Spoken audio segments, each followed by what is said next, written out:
Uzubona ubwira Imana ngo Mana mpindurira hindura sema amen Amen. Ndashaka aho twinjirira maze ibitangaza bikoreke.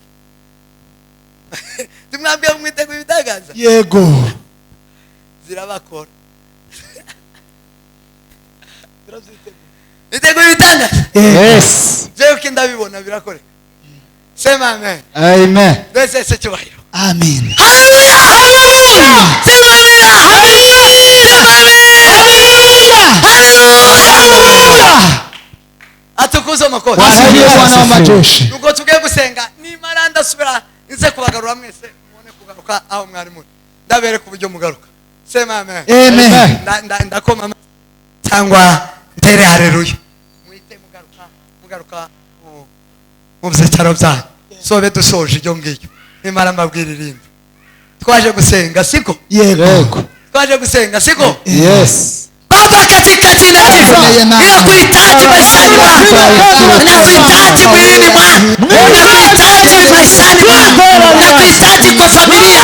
Ninakuhitaji Yesu Kristo. Ninakuhitaji Mwokozi wa maisha. Ninasukuma yale yanayonisumbua. Yale yanayonishambulia. Ninayashambulia katika jina la Yesu. Ninayashambulia katika jina la Yesu. Ninapokea muujiza. Ninapokea muujiza. Ninapokea muujiza. Ninapokea muujiza. Ninapokea muujiza. Ninapokea muujiza. Ninapokea muujiza. Ninapokea muujiza. Ninapokea muujiza. Baba ninashambulia. Ninashambulia. Yaliyotushambulia. Ninateketeza. Yaliyotusumbua. Yaliyotusonga. Ninayateketeza. Ninayaharibu. Ninayavunja. Ninayavunja.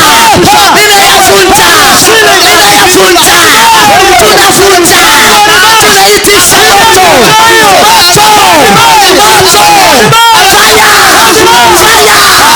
Fire.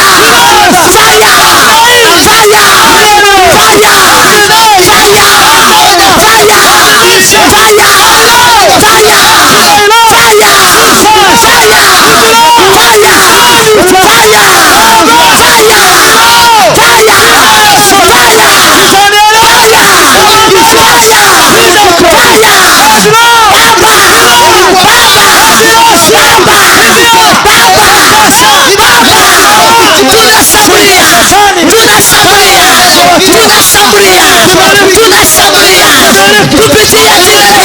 kupitia jina la Yesu, kupitia jina la Yesu, tunabomoa, tunateketeza, tunaharibu, tunasambaratisha katika jina la Yesu, katika jina la Yesu, katika jina la Yesu, katika jina la Yesu, katika jina la Yesu.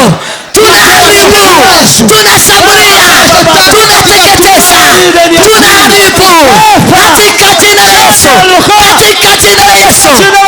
Baba, tunaitisha moto, tunaitisha moto, tunaitisha moto, tunaitisha moto, tunaitisha moto kutoka mbinguni, tunaitisha fire, fire,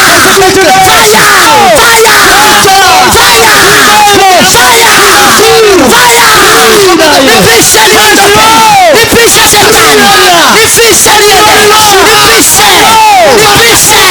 nipishe, achilia familia,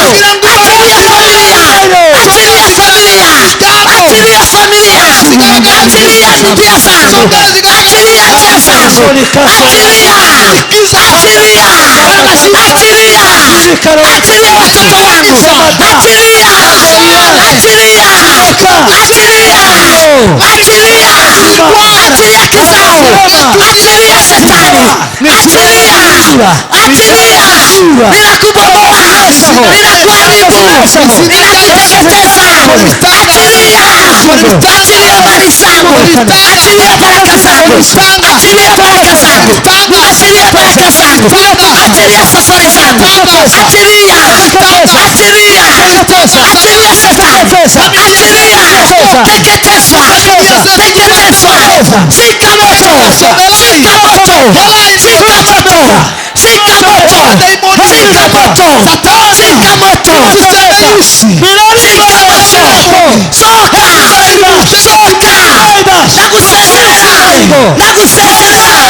nakuserereye, ondoka shetani, ondoka mapepo, ondoka katika jina la Yesu, ondoka katika jina la Yesu, ondoka katika jina la Yesu. Tunapigana na pepo, ondoka, zinduka wa kike we, zinduka wa kike we, zinduka wa mroni, zinduka wa kikemi, zinduka,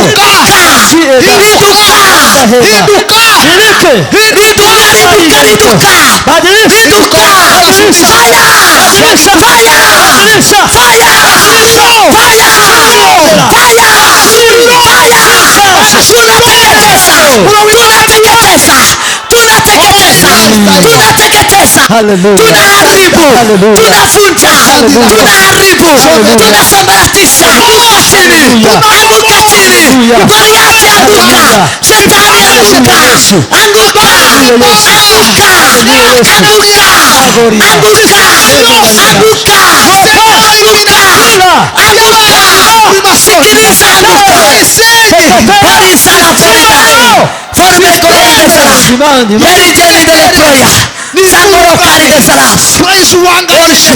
turaisenyaguye imigambi y'abeliminati. Haleluya, haleluya Yesu, haleluya Yesu, haleluya Yesu, pesa na porkari, haleluya Yesu, haleluya, haleluya, haleluya, haleluya, haleluya, haleluya Yesu, haleluya, haleluya, haleluya, haleluya, haleluya. Baba, jina la Mungu Baba, asante. Pia simaikari ozini la rigo tambla ikosa osemete ferbai enezome godre formea anizala bozele meke. Haleluya, haleluya, haleluya, haleluya, haleluya, haleluya. Yesu Kristo mwana w'Imana. Yesu, haleluya, haleluya. Amen. Haleluya Yesu. Yesu usifiwe. Haleluya Yesu. Uhimidiwe milele. Haleluya. Hakuna Mungu kama wewe. Haleluya. Hakuna mwezaye kama wewe. Mwenye nguvu na mwenye sifa na utukufu. Ni katika jina la Yesu tunaomba na kuamini. Amen. Amen. Amen. Haleluya. Haleluya. Amen. Anto mwani muri gasuma. Sema amen. Amen. Nagi turagishenya. Yego. Sino ruangishika. Haleluya. Haleluya. Nakiri bitangaza sima. Baraka sima. Bari ya sempeni loda. Sema amen. Amen. Chocho muri gasuma, chokipepo ndagitera. Halikini mambo na mambo na ahi Rwanda naco ndagitera. Sema amen. Amen. Sinabwiye ngo mwakira ibitangaza by'Imana. Yego. Amen. Amen. Igisenyi. Anti Gisenyi, murazi Gisenyi? Gisenyi. Gisenyi. Ndabona anti Gisenyi. Hallelujah. Hallelujah. Nacho singisika.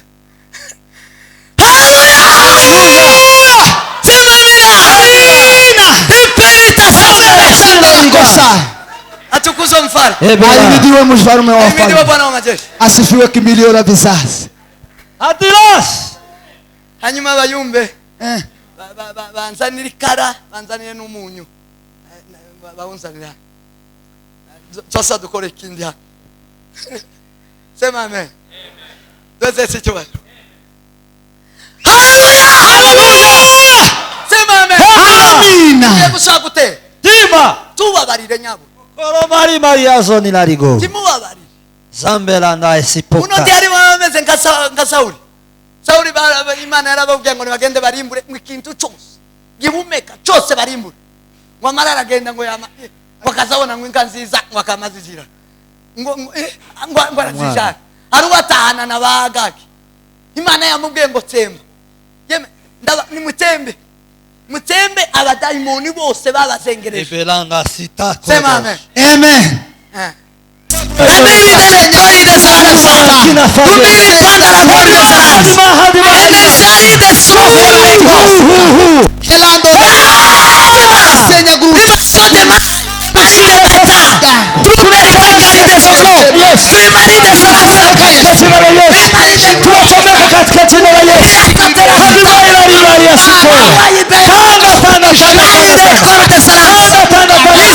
Yesu Kristo.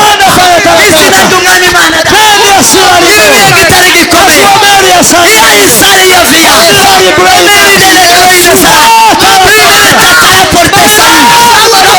Sokerare marca. Salare polisante. Furu wa ikara. Santo fermea. Tunambo misaka seta. Tunambo katika jina la Yesu. Katika jina la Yesu. Akili umuriro. Akili imbaraga z'umuriro. Izina rya Yesu. Kurumira mu izina rya Yesu. Kurumira mu izina rya Yesu. Kurumira mu izina rya Yesu. Kurumira mu izina rya Yesu. Nipishe nipite. Nipishe nipite. Nipishe nipite. Nipishe nipite. Nipishe nipite. Nipishe nipite. Nipishe nipite. Nipishe nipite. Nipishe nipite. Shetani niachilie. Achilia. Achilia. Nipishe nipite. Nipishe nipite. Pia sikaya.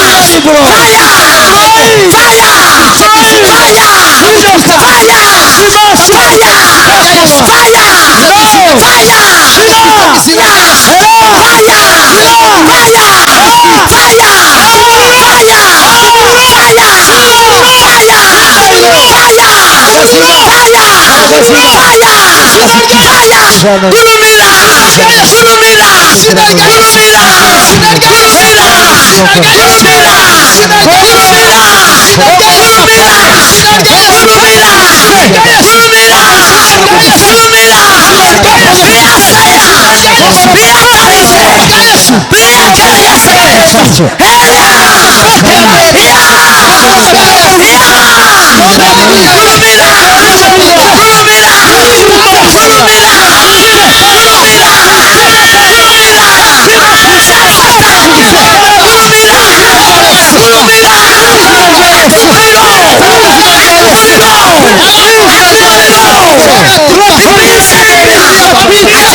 Yes, Gurumira.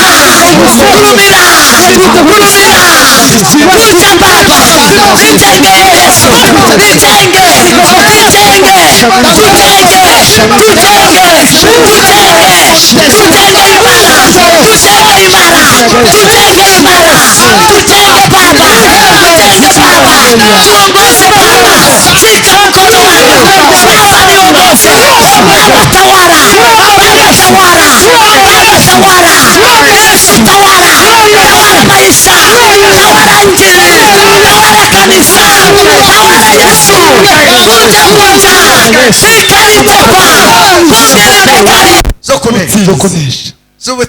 z'ubutsinzi yes turatangarira z'ubutsinzi hanyuma ushima Imana yego sema amen amen bijya bipepo nari mbabwiye icyari muri Gasuma cyari gisereri muzi gisereri gipanga cy'igisereri kimwe bakaza bateresha ibirayi Umupanga washaje murakibona yego ndikirahiye nakibonye turagitwa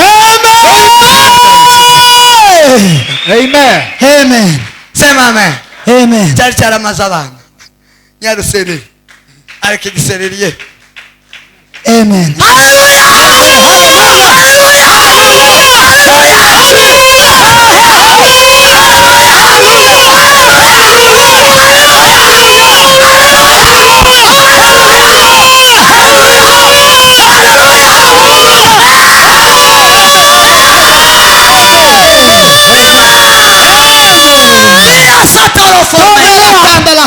Pangolo per cadresa. Milangro wasania.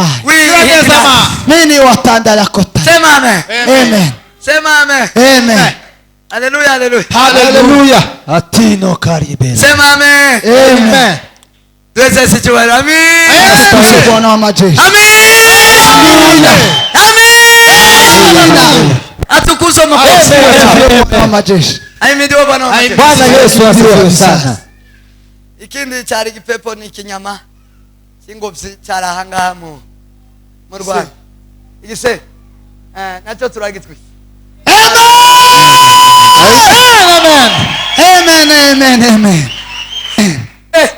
muno harimo umuntu utabaho Asante.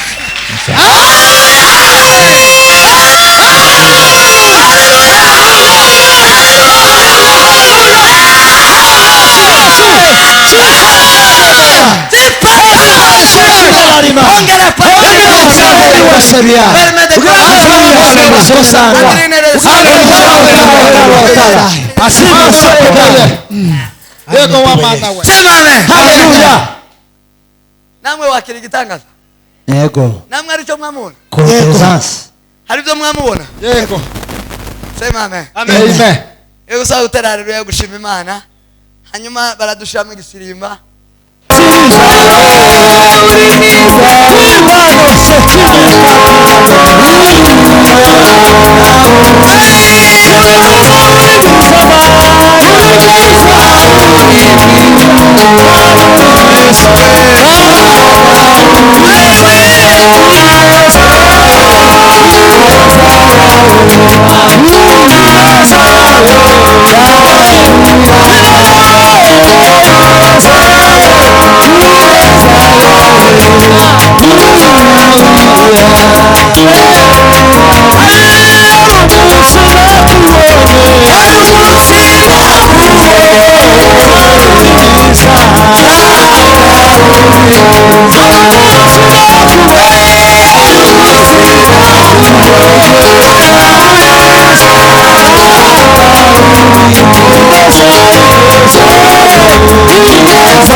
bayumbe bahana muguma muraza musaba imbaraga murazikoresha hano nyine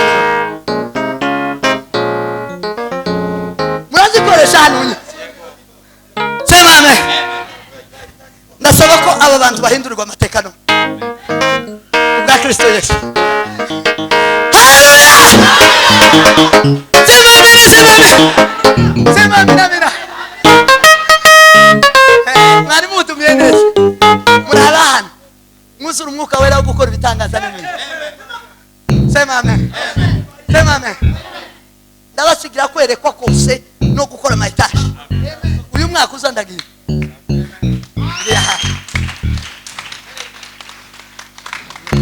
tubasize dosiga muntu bi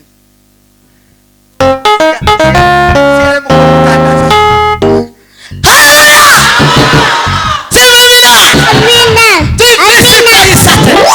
Famele proyagara. Amina. Mere trasakira. Mere somere formega. Ende salare da staide. Imai kadro formega. Dasiga imani tanze shanti. Muzo bibona ne mara musiga na mama. Ende kwisiyo. Nakiri mbaraga z'umwuka we. Nakiri mbaraga z'umwuka. Nakiri mbaraga zo gukora ibitanga. Nakiri mbaraga zo gukora ibitanga.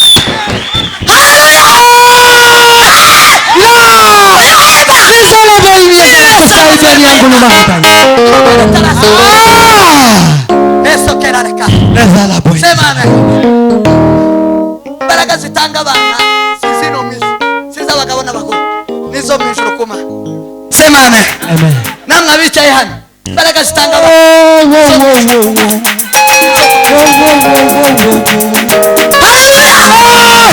Subira irindi rimwe gira. Gukora ibitanga.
Na hakuna mwenye amekutia kwenye kati mondani. Ore baso wanyu na banyoko wanyu na banyogokuru na bamushenge na bamushangazi mwabarire nta muntu ugira igihe kundi.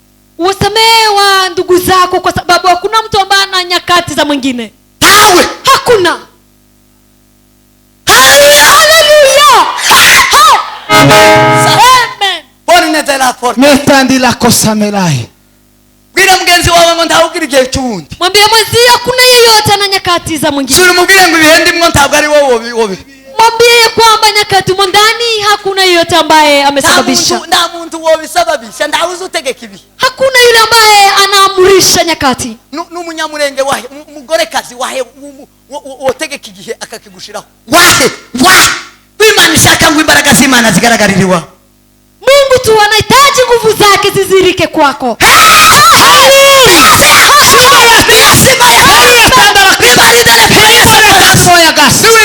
Sumi ni mwanga ya kota migo. Mwingi ya kota mbila sani. Haleluya. Wewe wauchamo. Nyakati ambazo unazipitia Nikimana ari gwaye ngubona Imana. ni wakati Mungu amekupea ili muone. Bwira mugenzi wangu byo bihurimwo nukugira ngo ubone Imana. Nyakati umendani mwambie mwenzeo ni kwa sababu muone Mungu. Mubwire ngo ico ni igihe cyo kugira ngo ubone Imana. Amen. Mwambie hiyo ni nyakati ya kumuona Mungu. Mubwire ngo ico gihe muri mwo ni ibihe zo kubona Imana. Mwambie nyakati mwandani ni nyakati za kumuona Mungu tu. Imana yuguruye ngo umubone. Mungu amefungua ili umuone. None yeme ni mugire ushauku ya kuona Mungu. Kwa hiyo iwe kuona Mungu.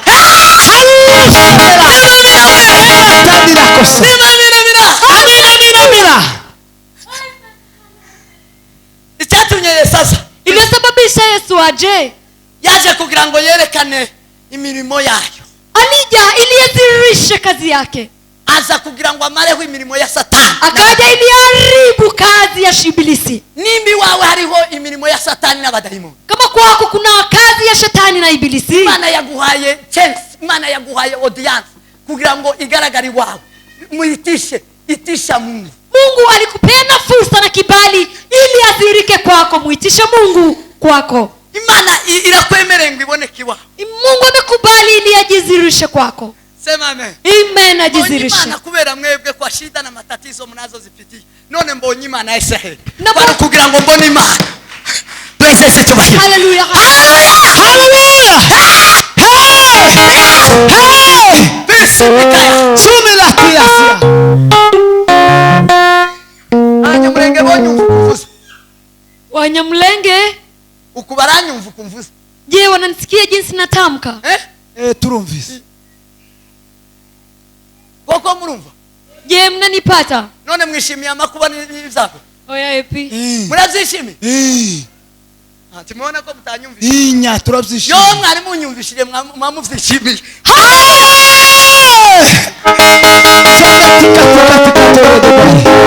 Nukugira ngo tuone Imana. Tunamfurahia sababu ni kwa sababu tumuone Mungu ndani ya shida. Jamani Mungu yupo. Ni kweli Mungu yupo. Tunamtangaza yupo. Tumeona kazi zake. Jamani Yesu yupo. Yesu yupo. Tunamtangaza yupo. Tumeona kazi zake. jamani Yesu yupo. kweli Tunamtangaza yupo. Tumeona kazi zake.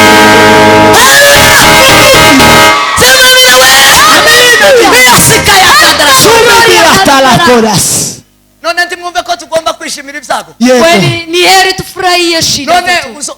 nimba Imana ihari nukugaragara mu mirimo yayo. None imirimo yagaragayemo ni ihitagaragaye mu bibyago no mu makuba. Haleluya. Muranyumvishije? Je, mnanipata? Muranyumvishije? Mnanipata? Yego nukuri ndakumvishije. Imirimo y'Imana bise woibona gute atari mu byago no mu makuba?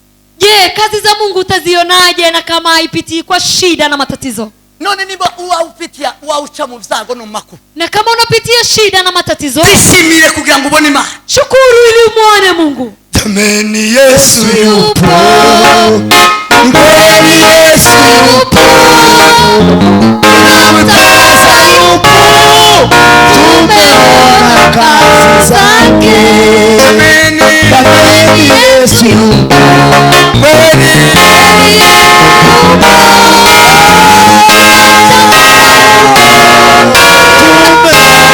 Kazi zake. jamani Yesu yupo. Kweli Yesu yupo. Tunamtangaza yupo. Tumeona kazi zake. Yesu yupo.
Yes.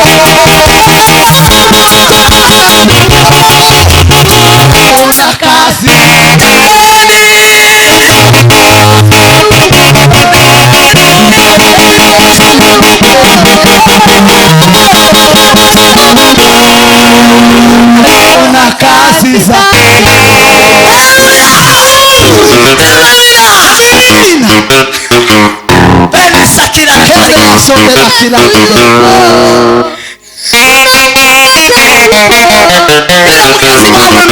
Imana irashaka ngo uyibone. mwambie jirani yako Mungu anatamani umuone. Imana irashaka ngo uyibone. Mungu anatamani umuone. Imana irashaka ngo uyibone. Mungu anatamani umuone. Tunamutangaza yupo.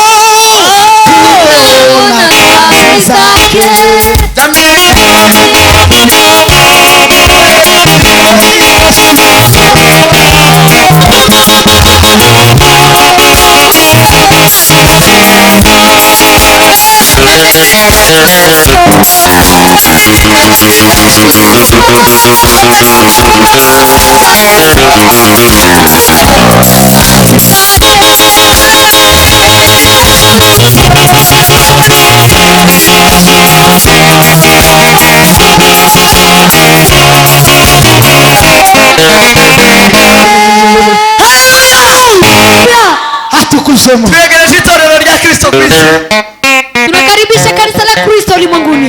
Umwegere n'Imana y'umujuru. Karibieni na Mungu awabariki. Mwikomera amashyi menshi. Pigieni makofi wenyewe. Twegereje abapastori bacu. Tunakaribisha wachungaji wetu. Ni kumwe na reverend na pastori. Kwa miongoni mwetu mna reverend na pastor, N'abavuga butumwa. pia na injilist, N'abayobozi b'amatsinda. na wakubwa wa department tofauti, Abakorari Neheroti. waimbaji wa mama, Shangagera. Holy Nation, Azaf team. pia na Azaf team. Murakaze neza Imana ibahamugishe. Karibieni na Mungu awabariki. Twegereje abashitsi baturimo. Tunakaribisha wageni miongoni mwetu, Abari aha bose. wale ambao wako mahali hapa. Murakaze neza n'Imana ibahamugishe. Karibieni na Mungu awabariki. Mwegere n'Imana ibagirire neza. Karibieni na Mungu awatendee mema. Sema amen. Haleluya. Sema amen. Haleluya. Sema amen. Amen. Tugiye gusenga dutanga amaturo. Tunataka kuomba tukita sadaka Hanyuma tuze kurangiza mu ijambo ry'Imana dutaha. na baadaye tutamalizia kwa neno la Mungu tukirejea nyumbani. Ibitangaza vy'Imana. Pokeeni miujiza ya Mungu. Mwakira ibitangaza vy'Imana. Pokeeni miujiza ya Mungu. Mwakira ibitangaza vy'Imana. Pokeeni miujiza ya Mungu. Nukuri ndabarahiye ibi ni ibihe byo kwambara imbaraga zo kubona Imana. Haleluya. Kweli nao pia hizi ni nyakati za kuvaa nguvu ya kumwona Mungu. Abahagarara muri iki gihe kigoye. Wale ambao watasimama wakimarika kwenye nyakati hizi ngumu Baruzura imbaraga z'umwuka we. watajazwa na nguvu za Roho, Kandi baragaragara mu Imana. na pia ndani mwao mtazirika Mungu. Bazaza babavuga ngo nukuri baba mu Imana. Watakuwa kitamka wanasema kweli Mungu yuko ndani mwao. Gitoya gusa. Unasalia muda mchache tu Duse na Kristo. na alafu tutafanana na Kristo. Hasigaye igihe gitoya cyane. Kunasalia muda kitambo tu, Dutandukane n'abantu. alafu tuagane, tutofautishwe na Hasigaye wengine. igihe gitoya cyane. Bado kuna baki muda mchache, Tuve muri Rombo. tutoke ndani ya roundabout, Tuve mu itsinde. Jaba. tutoke ndani miongoni mwa watu wengi, Tuboneke ko turi ubwoko butuye kwa. alafu tuzirike kama ni taifa ambalo linakaa mahali pao. Sema amina we. Amina Mungu wetu. Atukuzwe Mwokozi wa Ashangiliwe mkombozi wa ulimwengu. Ahimidiwe Bwana wa mabwana. Kimilio la vizazi atukuzwe. Sema amen. Amen. Amen. Amen. Haleluya. Mana yacu igitare gikomeye. Asante Yesu. Turagushimiye tumi mwana amaturo yishimwe, amaturo yuko turi amahoro, mwami data umuganura, amaturo mwami data nyiriwe kukwishimira no kukunezerererwa, amaturo y'ibisubizo mwami data nyiriwe wadusubije, ishimwe ry'uburyo bwose mwami data nyiriwe tugiye kuguturira. Uwera wa Israeli turarisengeye mwami data gitare gikomeye urifite mu ntoki wese abashe kuba barigwa nawe mwami data mu gihe atanga umwakirira ituro, umwakirira ishimwe, umwakirira icyo atanze kubw'urukundo mwami data ugihesagire. Yesu nyiribiye Uwera wa Israeli, uhesagire imirimo y'amaboko yacu, uhesagire mwami data ibikorwa byose, izina ry'Uwiteka rihabwe icubahiro mwami data muri uyu mwanya. Uwera wa Israeli turagutumiye ngo akaze neza mwami data muri ibi birori, muri aka kanya, muri uyu mwanya data uganiriza imitima yacu uciye mu ijambo ryawe no mu ndirimbo ziri buze kuririmbirwa mu izina rya Kristo Yesu twizeye. Amen. Amen. Fungura igiseke gira tuturutu. Imana mu gitabo cy'Abiroma, rwandiko Paulo yandikiye Abiroma igice cya mbere umurongo wa 16. Tasoma nyaraka ya Paulo kwa Warumi sura ya kwanza na mstari wa 16. Ari niho turangiriza ubutumwa bwacu. Hapo ndio Cyangwa se tutakamilisha igiterane cyacu. somo letu, wala maombi wala mkutano wetu. masengesho yacu. maombi yetu. Erega ubutumwa bwiza ntimungoze isoni, kuko ari imbaraga y'Imana ihesha uwizera wese gukizwa. uhereye ku muyuda ukageza ku mugiriki. Amen. Subiramo.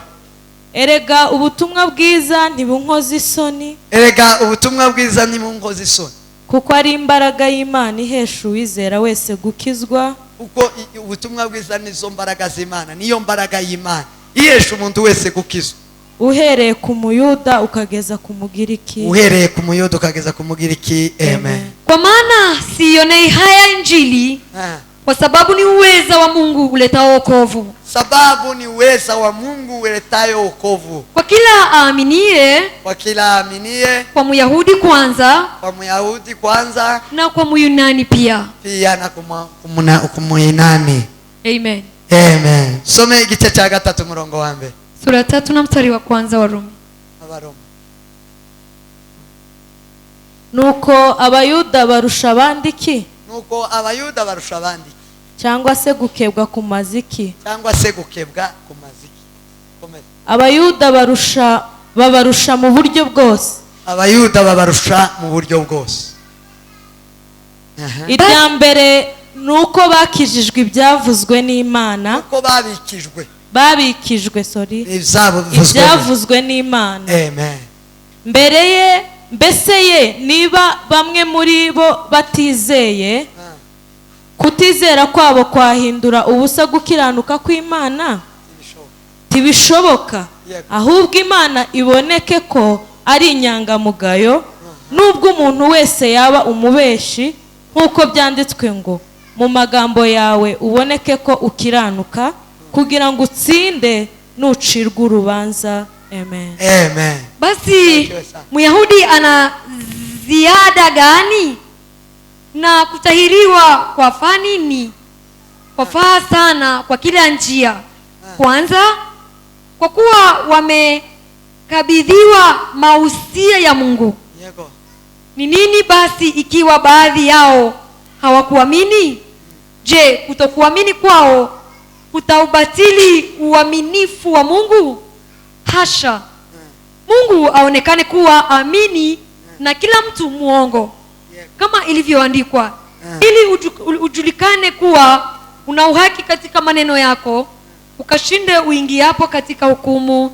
Amen. Amen. Murangirize mu gice cya 9 murongo wa 4. Nakamilisha kwa mstari wa 9 nyaraka ya Paulo kwa Warumi ya 9 wa 4. Kuko ari Abisiraheli, umugabane wabo ukaba uwo guhinduka abana b'Imana no guhabwa icubahiro. Yego. Amena. N'amasezerano n'amategeko n'imihango yo gukorera Imana. Amen. Amen. Amen. Ambao ni wa Israeli wenye kule kufanywa wana na ule utukufu na maagano na kupewa torati na ibada ya Mungu na ahadi zake. Amen. Amen. Mwakiri jambo jema. Pokeeni neno la Mungu. Azabumva jambo jema, Imana ibaumugisha. Wale ambao wanajaribu kusikia neno la Mungu, Mungu awabariki. Zo nizo mbaraga z'Imana. Kwa kuwa hizo ndizo nguvu za Mungu. Ndashimana ko dushoje iminsi 21.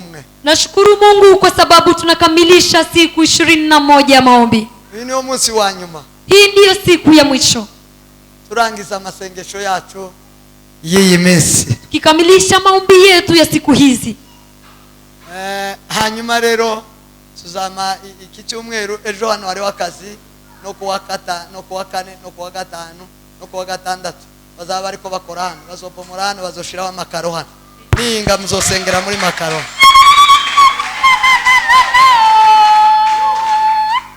Tagikorwa kizokorerwa hano kuva ejo kugeza ku cyumweru.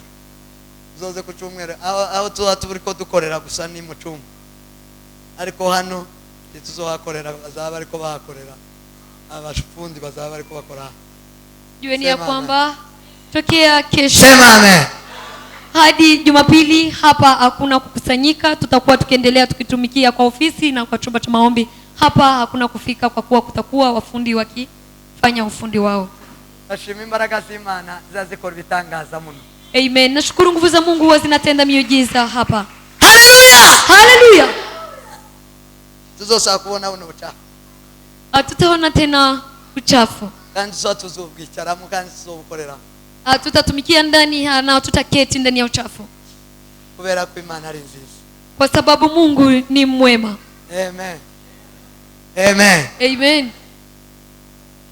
Hanyuma rero Kwa hiyo tugiye gusoza muri iri jambo, tuzosa duhure ku cyumweru ku meza. Muzoze dusoza dufite ameza ku cyumweru siko. Tuzoza dufite ameza uruhimbi rw'umwami. Gende mwiteguririya muzoze. Abaza gusenga muzoze gusengera mu cyumba. Hanyuma muzoze no kumakureba abafundi hano, uzo ufite icyaya zabazanire. Uzo ufite umutima zabazanire. Uzo ufite KDF muzobazanire. Bazaba bakora umurimo w'Imana. N'abapasteri wenda bazaba babirirwa hano n'abakozi abashemansi cyangwa twebwe aba turiko dukoresha hano, natwe tuzoza tunywa. Nimubizana ni sawa tuzonywa, nimutabizana akazi kazakomeza. Muzoze gusenga kuri cyumweru, muzosengera muri Makaka.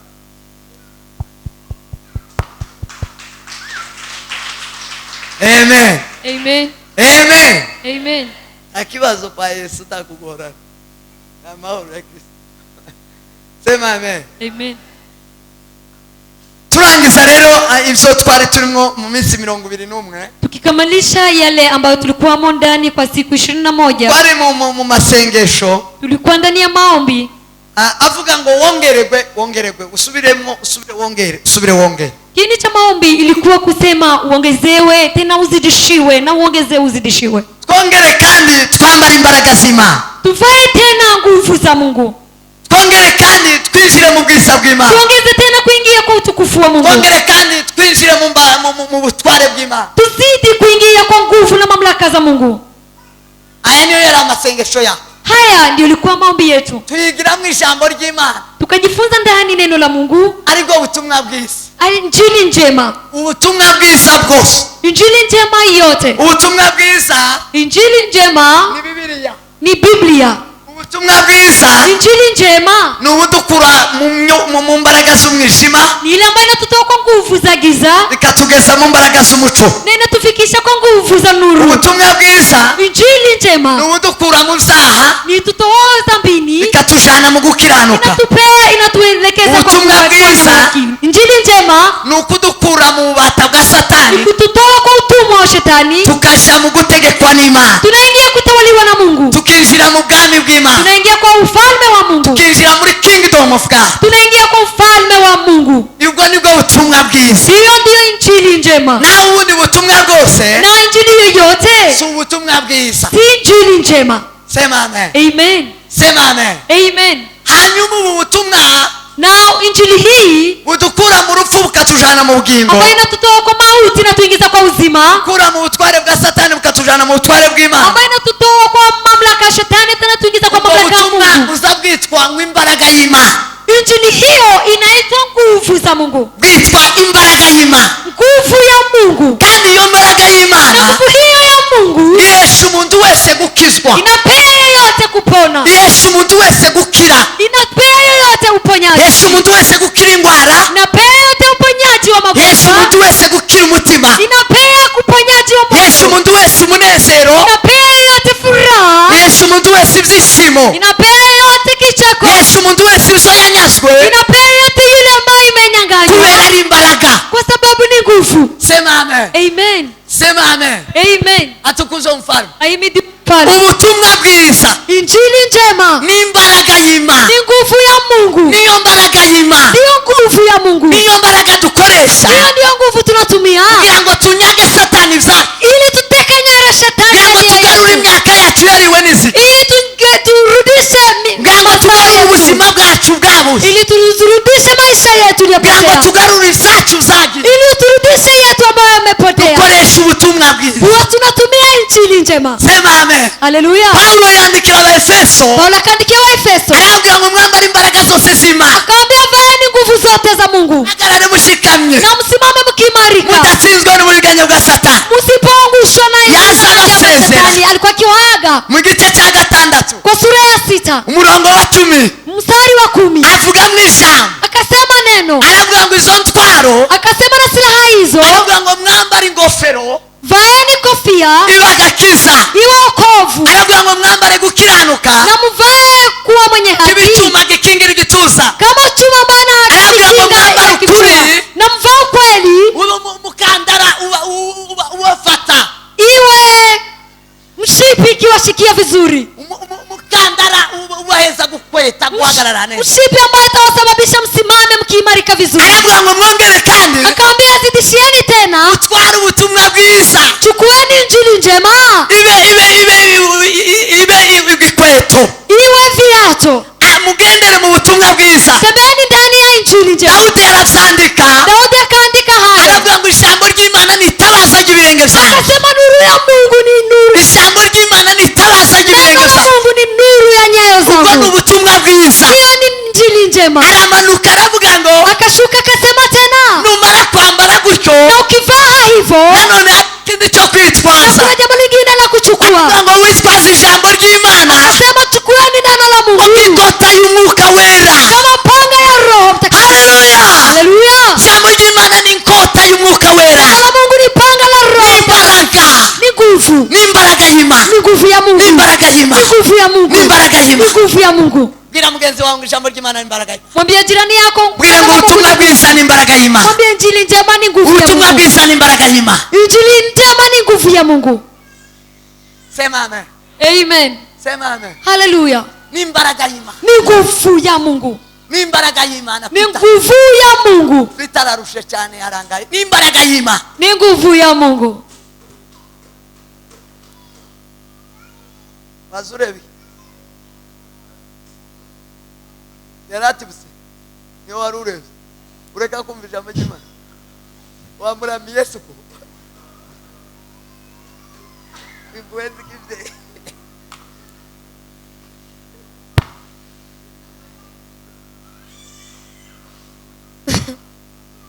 Sema amen. Amen. Ndi waruri yani wari wagi wame wayurati wanamenya Azanye excuse gusa. Sema amen. Haleluya. Zana mamba bona mwese wankurikira ntankurikira, Yule ambaye ananifuata huwa namtazama, naomba nukumtu muntu ateshutse ubuke. naona jinsi mtu gani anakwepa kidogo. Sema amen. Haleluya. Sema amen. Amen. Alimbabwiye ngo ubutumwa bwiza Nilikuwa nikiwaambia kwamba injili njema ni imbaraga y'Imana ni nguvu ya Mungu idakoze isa. ambaye haiaibishi.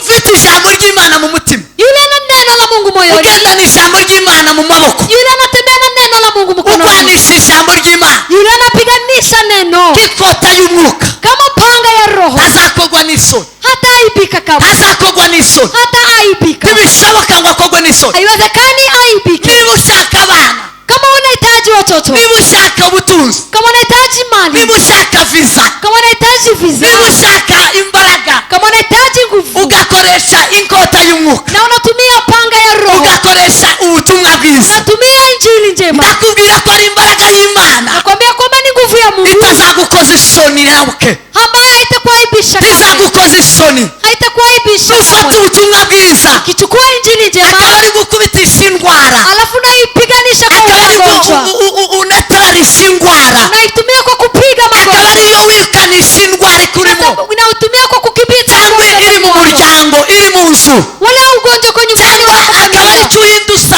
ibiri mu ikanisa. Wala unachukua neno unaigeuza mambo ambayo kwa kanisani. Nukoresha ijambo, Ukitumia neno kwa kugeuza, nukoresha ubutumwa bwiza, ukitumia injili njema, ndakubwira ko ari imbaraga y'Imana, nakwambia ni nguvu ya Mungu, ni imbaraga y'Imana ni nguvu ya Mungu idahesha, idakoze isoni, ambayo haiaibishi kamwe, ahubwo bali ihesha umuntu wese inapea mwaminie gukiza, kuokoka, gukira, kupona, gukira. kupona. Sema amen. Amen. Sema amen. Amen. Sema amen. Haleluya. twese sicyubahiro. Haleluya. tumpe Mungu tukufu. Haleluya, haleluya. Haleluya, haleluya. Sema amina, amina. Amen, amen.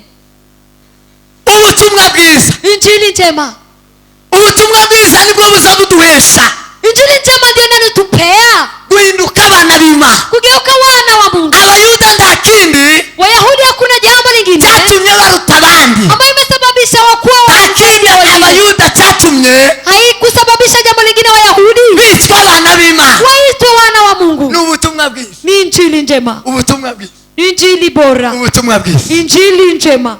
Sema amen. Amen. Nta kindi gitumye abayuda ubu nyine bari imbere y'abantu bose ku isi, Hakuna jambo lingine linalosababisha Wayahudi wawe mbele ya wengine wote ambao wako kandi ulimwenguni. abari imbere si abayuda bose, Na Wayahudi wote si wale wako mbele, ni abafite ubutumwa bwiza, bali wale ambao wana injili njema, ababikijwe ijambo ry'Imana, wale ambao wamewekewa neno la Mungu, ababikijwe izanu, wale ambao wamekishwa Abagenda n'ijambo Biblia, ry'Imana. wale ambao wanatembea na neno la Mungu, abuzi ijambo ry'Imana, wale ambao wanapenda neno, abavuga uko ijambo ry'Imana wale ambao rivuga, wanatamka kama jinsi neno linasema, abakora uko ijambo ry'Imana wale ambao rivuga. wanatenda kama jinsi neno Abo ngabo linasema. bafite imbaraga y'Imana, Watu hawa wana nguvu ya Mungu, bagenda n'imbaraga y'Imana. wanatembea na nguvu ya Mungu. Musi umwe nari iriya icyambo Siku moja nilikuwa Ushago, mumare numva mpararutse ubucafu buri hano, alafu nikasikia nimechoka na uchafu huu. ubwira Imana ngo sinshaka ko dushobora gusengera muri buriya bucafu, Nikamwambia Mungu, isima yatokoye sinyikene. sitaki tena kukusanyika kwa kanisa ambayo ina cement ambayo imechafuka. numva ko nuzura imbaraga z'Umwuka Wera, Nikajihisi ninajaa nguvu za Roho, mumare nisoma ijambo ry'Imana. alafu nikasoma neno la Mungu. Biblia iravuga ngo ibyo mushaka byose bimenywe nayo. Amen. Biblia inasema yale ambayo mnayatamani yajulikane na Mungu. Haleluya. Amen. Ibyo mushaka byose bimenywe nayo. Matakwa yenu yajulikane na Mungu. Namamba magara ngarukiye, Alafu nikamwita Ngarukie, namubwira ngo ubu nyine ntekereje ko dushiramo makaro mu ikanisa, kamwambia kwa sasa nafikiria tuweke tiles kanisani. irukuje kubaza ibiciro by'amakaro, Kimbia na ulize bei wala price ya tiles, ubaze uko bigura. ulize jinsi inauzwa. Arambwira ngo se none ngo abantu ubu nyine ko dafaranga si ariko barabona ifaranga. Kamwambia kwa sasa watu siku hizi hakuna pesa, je watapata pesa? Ndamubwira ngo nakubwiye abantu, Kamuliza, je nimekuambia watu? kubwiye abantu jewe Nimekuambia watu mimi? jewe kindakubwira amakaro, Nakwambia tiles. nigeze mvuga abantu. Je nimesema zungumzia watu? Arambwira ngo ubu ngubu ngo makaro zirahenze, ngo ziri hejuru, ngo nyine ngo makaro ngo abamwe uburyo bubiri, ngo makaro ziraziza ngo ziva hanze, ngo n'izindi zikorerwa hano, ngo noneho zigahenduka. None ubu nyine ndaziva hanze, ni ukuvuga ngo makaro zirahenze cyane. Alileta sababu nyingi inayosababisha tiles niko price iko juu na mambo kadhalika. Ariko uyu mwana wa data uku ni guteye abantu.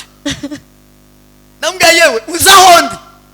Kamuliza, je unajua mahali Yo nakaa? wari wantegeye imodoka injia itya. Ndabi. None kindakubwira nawe ukamukambwira shida na matatizo.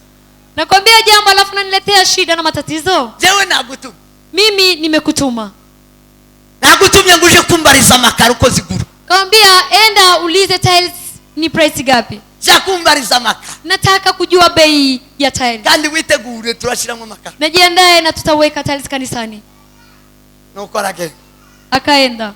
Mare kugenda agenda nyine agenda Nabi nyine nabi. atayumva. Ntabwo uriya wacu ubu ni guteba.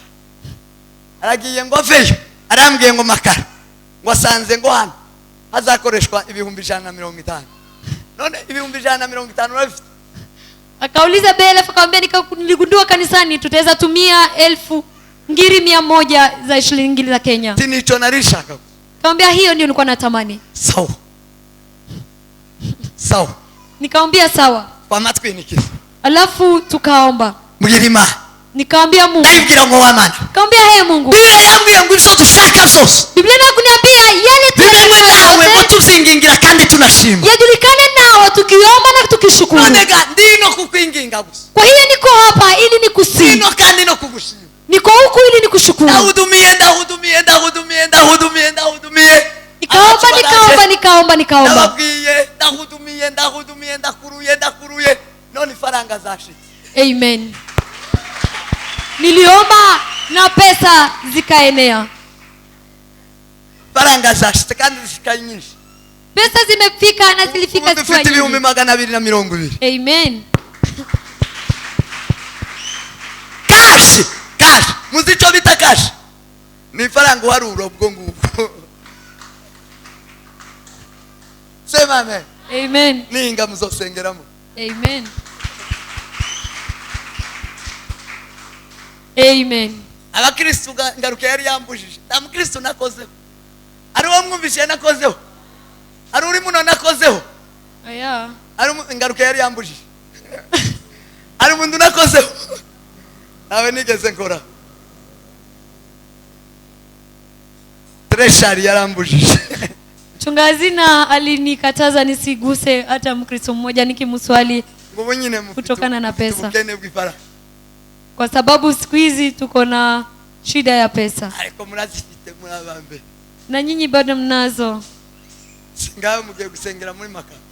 Si mnataka sasa kuomba kwa kanisa ambayo Sema amen. Amen. Sema amen. Amen. Ndashaka kubabwira ngo nimwakire ijambo ry'Imana, k'imbaraga y'Imana. Nataka kuambia pokeeni neno la Mungu kama nguvu ya Mungu. Mwakire ubutumwa bwiza. Pokeeni injili njema. K'imbaraga y'Imana idakoze isoni. Kama nguvu ya Mungu ambaye Yesu umuntu wese gukizwa. ambaye anapea yote wokovu. Yesu umuntu wese gukira. Ambaye anapea yote uponyaji. Aya magambo twaganiriye. Yale maneno yote tuliyozungumzia. Byose twase. Yale yote tumeombea. Nimubishyira mu ijambo ry'Imana. Mkiaweka ndani ya neno. Nimubikoresha n'ijambo. Mkiyatumikisha na neno. Nubishyira muri iri jambo. Ukiaweka ndani ya Biblia. Biraba uko wabisabye. Itakuwa kama jinsi umeomba. Nimukoresha ijambo ry'Imana. Mkitumia neno la Mungu. Biraba uko mwabisabye. Itakuwa kama jinsi Mwakire mmeombea. ijambo ry'Imana. Pokeeni neno la Imana Mungu. ibahe umugisha. Mungu awabariki. Muve hasi dusenge. Simameni tuombe. Gira dutaha.